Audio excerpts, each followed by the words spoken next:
Opening और closing जो gap junction का है,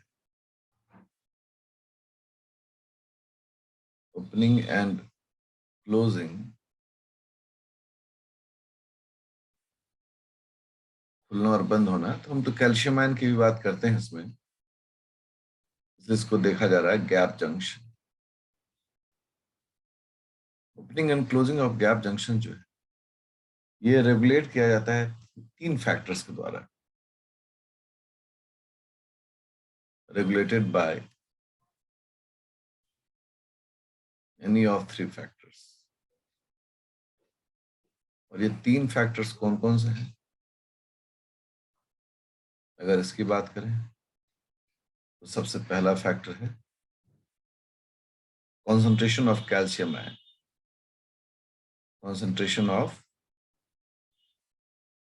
कैल्शियम आयन के बढ़ते और घटते कॉन्सेंट्रेशन से ये काम होता है।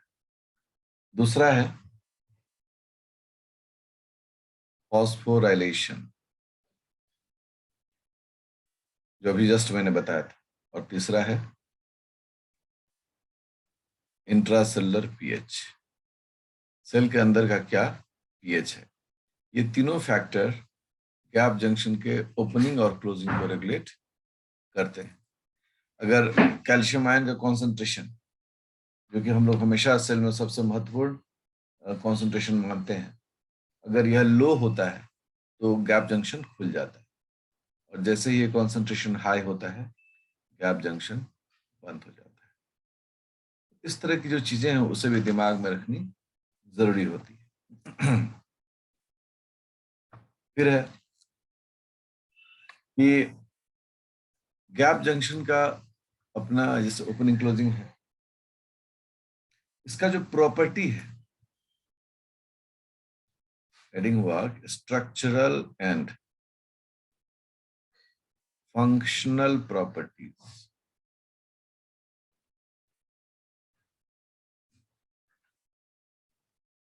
Of gap junction. Gap junction का आकार कैसा होगा और उसका काम कैसा होगा। Properties, structure and functional properties of gap junction are regulated by, कौन रेगुलेट करता है? तो यहाँ पर सबसे फर्स्ट पॉइंट जो होता है वो होता है असेंबली ऑफ कोनेक्सेंस। अभी हम लोग जानते ही हैं कि कोनेक्सेंस से ही ये बनता है, तो कोनेक्सेंस के बिना तो काम ही नहीं चलेगा।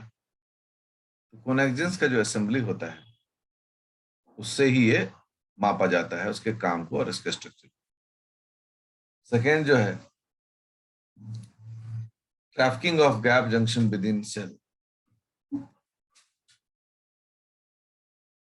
Trafficking of gap junction within the cell, within the cell. अब क्या है कि गैप जंक्शन से सेल के अंदर में चीजें आती जाती हैं, जिसे हम लोग ट्रैफिकिंग कहते हैं।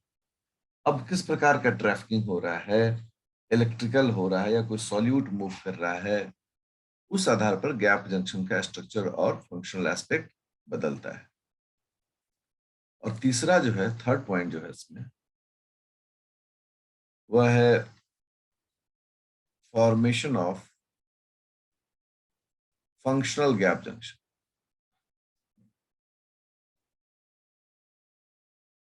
ठीक है, गैप जंक्शन को बनाना है और उससे काम लेना है, तो फिर उसके स्ट्रक्चर में क्या करना पड़ता है?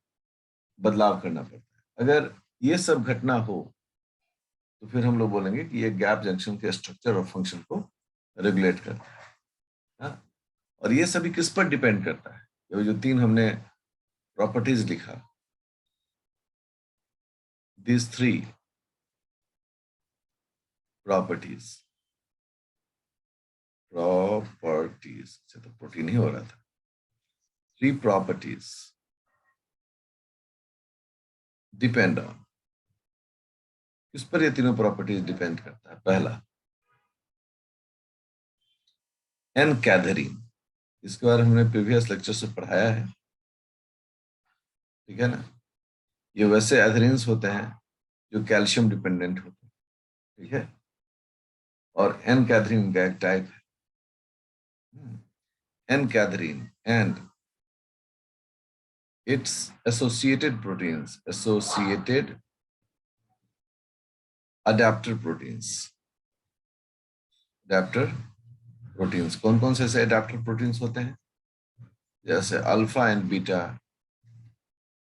कैटेनिन, ये भी अडेप्टर प्रोटीन, ठीक है।